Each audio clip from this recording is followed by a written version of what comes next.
The day the stars went dark, humanity thought it was the end. At first, no one believed it. The night skies had always been our canvas, scattered with fire and memory. But then, one by one, the constellations dimmed. The satellites went silent. The deep space telescopes reported static, and the International Orbital Station was cut off mid-transmission. The stars themselves hadn't disappeared. No, something had covered them. The truth came in fragments. A blockade. A wall of alien fleets, each ship larger than our greatest cities, linked together in a shimmering net of energy. The barrier sealed Earth like a pearl in a shell. The Council of Worlds had declared humanity contained. They called us too dangerous, too unpredictable, too violent to be trusted among the stars. They didn't come to negotiate, didn't demand surrender. They simply cut us off, like one might fence a rabid beast. For days, chaos reigned. Cities panicked when global trade collapsed, power grids failed without orbital relays, food shortages spread faster than rumors, and above it all, the sky glowed with that faint, hateful shimmer, reminding us we were prisoners. But the aliens didn't know. Beneath the crust of the Earth, under mountains and oceans, in caverns carved before even, the first shuttle touched the moon. Something waited, something older than the blockade, older than the Council's decree. A weapon whispered about in the highest circles of power, forgotten by most of humanity. It was called Project ZEUS. The idea had been born after first contact, decades ago, when humanity first realized just how small it was. Some believed cooperation was the future.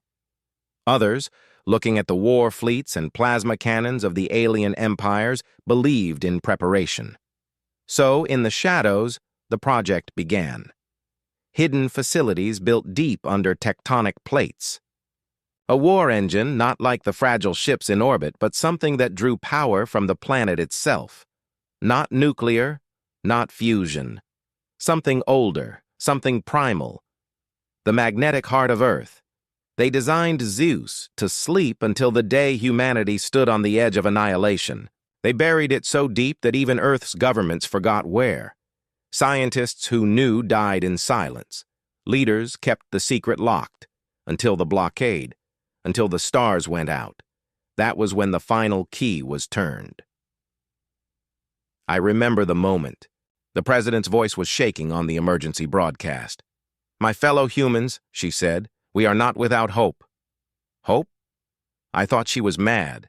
We had no fleets, no allies. The Council had sealed us like cattle in a pen. Then came the tremors. At first, just faint rumbles beneath our feet, like distant thunder. Then stronger. Windows shattered, streets split, oceans boiled at their edges. From the Andes to the Himalayas, from the Pacific floor to the deserts of Africa, the earth itself began to roar. People screamed of earthquakes, of the end of days, but it was not destruction. It was awakening. I stood in the streets of my city when it happened. The ground split open in the distance, and from the depths rose something impossible, a tower of metal and storm, a machine as vast as mountains.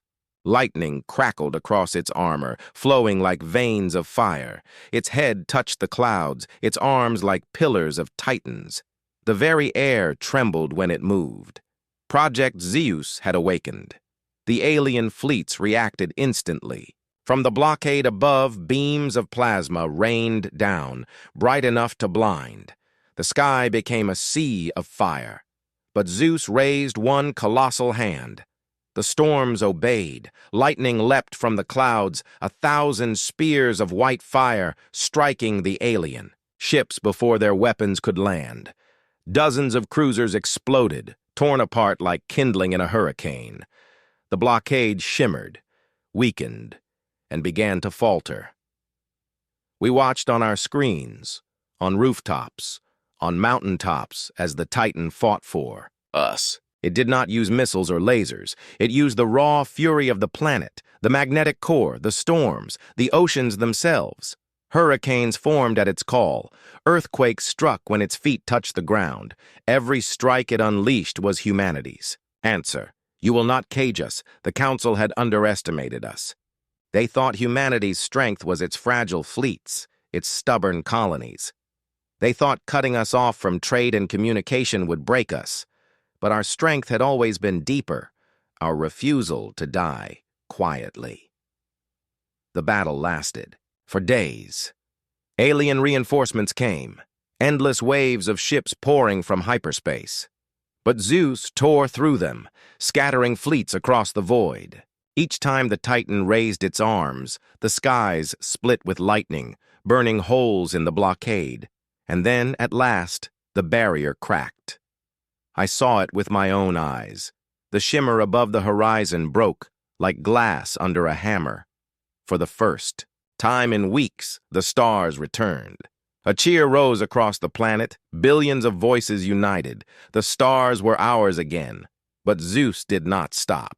It raised its colossal gaze to the heavens, and with a single stride it ascended, not by rocket, but by sheer force of power, riding the storms that bled from Earth into the vacuum of space. The Titan left Earth to stand among the stars, and the galaxy learned what it meant to challenge the children of a death world.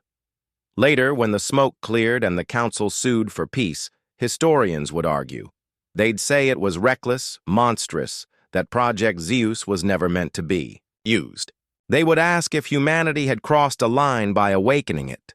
But to those of us who lived it, who watched the stars vanish and then return, the answer was simple. They cut us off from the stars. And in doing so, they forced us to awaken the gods sleeping beneath our feet. We begged the Galactic Council for mercy, and they answered with chains. For years, humanity had walked among the stars, small, fragile, yet determined. We mined asteroids, built colonies on barren moons, traded with species older than our myths. We thought ourselves welcome, if not equal. We thought progress meant acceptance. But behind the Council's smiles, behind every treaty and every peacekeeping agreement, was fear. They never trusted us. They called us Death Worlders, a species born on a planet of storms, predators, and poisons. To them, we were dangerous animals dressed in uniforms. The final blow came without warning. The Council declared Earth quarantined, stargates sealed, trade routes closed. Every human ship beyond Sol was seized, every colony abandoned. Orbital stations were dismantled. The decree was simple. Humanity will remain upon its homeworld, indefinitely. They didn't even grant us the dignity of war. No armies marched, no ultimatums. They simply closed the door and left us in silence, like a child locked in their room. We thought it was over. Some called it justice, others called it betrayal. But for all of us, it felt like slow strangulation. What the galaxy did not know, what even most of Earth had forgotten, was that we were never without a final card. That card was Project ZEUS. I grew up hearing whispers about it. My grandfather had served in the early Space Defense Force. He used to say, "If they ever come for us, don't be afraid. We have something even the gods will fear." I thought it was just a story like Prometheus or Thor. But it wasn't a story. It was history buried in shadows. During the first alien wars, back when humanity was still learning how to survive in the wider galaxy, there were those who believed peace would never last. They feared that one day the Council or some empire would decide Earth was too wild, too dangerous, too tempting. So in secret, they began building an answer. A weapon, yes, but not like ships or guns. This one was meant to be the equalizer of civilizations, something vast, hidden beneath ice and stone that would lie dormant until we had no choice. They called it Zeus, not after a myth, but after an idea. The wielder of storms, the breaker of chains. For generations, the project was sealed away. Leaders passed down the key, but never the knowledge. Even Earth's armies forgot it existed, until the day came when humanity was caged, and that was the day the key was turned. It began in Antarctica. Entire regions locked down, hidden behind energy domes. At first, people thought the government had gone mad. But then came the earthquakes. Tremors shook the continents. Oceans churned with unnatural tides. For days, lightning split the skies without clouds. The world panicked. Some thought it was the end. Others thought Earth itself was rejecting us. But then the ground split, and the truth rose. I saw it with my own eyes on the emergency feed. A mountain moved. Not crumbled, not collapsed, but moved. Ice shattered. The sky darkened, and from beneath the crust rose a shape that was both machine and God. It was vast. Impossibly vast, taller than our skyscrapers, broader than valleys. Its body glowed with lines of lightning, veins of energy drawn straight from the planet's magnetic heart. Storm clouds swirled around it like a crown. Its eyes burned with the fury of a world denied. Project ZEUS had awakened. The Council ships orbiting Earth reacted immediately. Warnings flooded the airwaves, demanding deactivation. Threats followed. Then, plasma fire. The first barrage struck like meteors, searing the ground. But ZEUS did not fall. It lifted its arm, an arm of metal and storm, and the fire turned to sparks against its shield. Then it answered. Lightning lanced upward, not in bolts but in torrents, rivers of light that split the sky. Dozens of alien cruisers exploded in an instant, torn apart like toys in a storm. The blockade cracked. The Council fleet, so confident in its superiority, faltered before a weapon older than their decree. Humanity watched from the ground, from rooftops, from bunkers, from shattered streets. For the first time since the quarantine began, we felt not fear, but defiance. But ZEUS was not just a weapon. It moved with purpose. Every step reshaped the land. Every strike drew power from the Earth itself. Volcanoes roared awake to fuel its systems. Storms bent their fury to its command. It was as though the planet had chosen to fight alongside its children. The Council's broadcasts shifted from commands to pleas. They begged us to stop. They said ZEUS was a violation of galactic law, that it was an abomination. Perhaps it was. But abominations are born of desperation. And we were desperate. For too long, humanity had been told it was lesser, that we were dangerous simply because we endured a harsher world, that we must live with chains because our existence unsettled the galaxy. ZEUS was our answer. A god forged not in heaven, but in magma and lightning. The fleets above Earth scattered. Some tried to retreat. Some fought until they burned, but one by one they fell.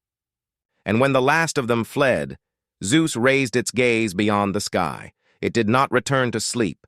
It stepped forward, into the void, into the stars. Historians would argue later about what came next. Did ZEUS destroy the Council's armadas? Did it shatter their home worlds? Or did it simply stand, a sentinel no one dared challenge again? No one can agree, for what happened beyond Earth's orbit was seen only by the void. But one truth remains. When the Council betrayed us, they believed isolation would break us. They believed silence would tame us. They thought fear would make us bow. Instead, they woke something they could never hope to control. We begged for mercy, and they answered with chains. But when we broke those chains, it was not mercy we gave them. It was thunder. When the stars blinked out, we knew we were alone. It wasn't sudden. At first, we thought it was a systems failure.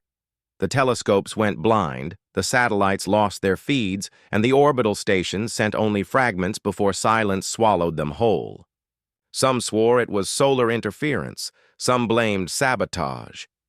But then night fell, and the sky was wrong. The stars were gone. Not vanished, hidden. A shimmering veil stretched across the heavens, a blockade so vast it turned Earth into a snow globe. The aliens had cut us off. No ships in, no ships out, no colonies, no trade, no voice to call for help. It was isolation dressed as mercy. The Galactic Council declared it was for the stability of the galaxy. In truth, it was fear. Fear of what humanity might become. Fear of what we already were. The days dragged on in silence. Panic erupted in cities. Supply chains collapsed. Satellites burned in the atmosphere. Governments quarreled like scavengers, and above it all, that faint, mocking shimmer glowed in the sky, a cage of light. By the third day, despair was spreading like plague. I sat by the radio, listening to static. I don't know why, habit perhaps. A hope that maybe a colony signal would break through, that maybe someone, somewhere, was still with us. And then, against all odds, I heard it. A voice. Not from the colonies. Not from orbit. From below. Project ZEUS. Stand by. At first, I thought I was hallucinating.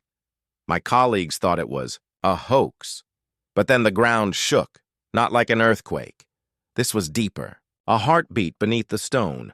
We dug through the archives, desperate for answers, and buried in classified files, in half-burned notes from scientists long dead, we found the truth. Project ZEUS, a weapon, not of today but of yesterday, built in secrecy, buried so deep even governments forgot where. Not in orbit, not in the skies, but in the Earth itself. Our ancestors had seen this future. They had known the galaxy would one day turn on us, and so they had left us a gift, a god waiting in slumber.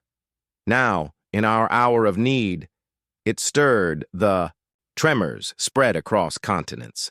Oceans heaved, mountains groaned, storms gathered out of clear skies. People screamed of the apocalypse, cities emptied into chaos. And then it rose. I was standing on a rooftop when the horizon split. From the depths of the crust, stone cracked, fire spilled, and something immense began to climb out of the planet itself. It wasn't a machine in the way we understood machines. It was titanic. Metal and storm fused into a single form. Its frame shimmered with molten veins, lightning crawling like blood through arteries of steel. Its head brushed the clouds. Its roar was the thunder of continents. ZEUS had awakened. The alien fleets above reacted immediately. Their blockade shimmered as they repositioned.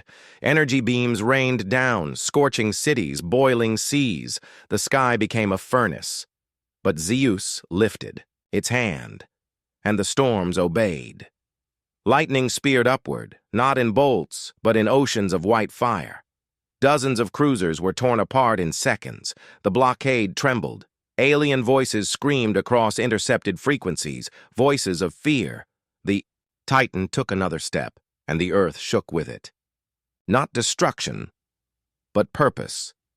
Each movement drew from the magnetic core of the planet, from the storms themselves. Tornadoes formed at its back.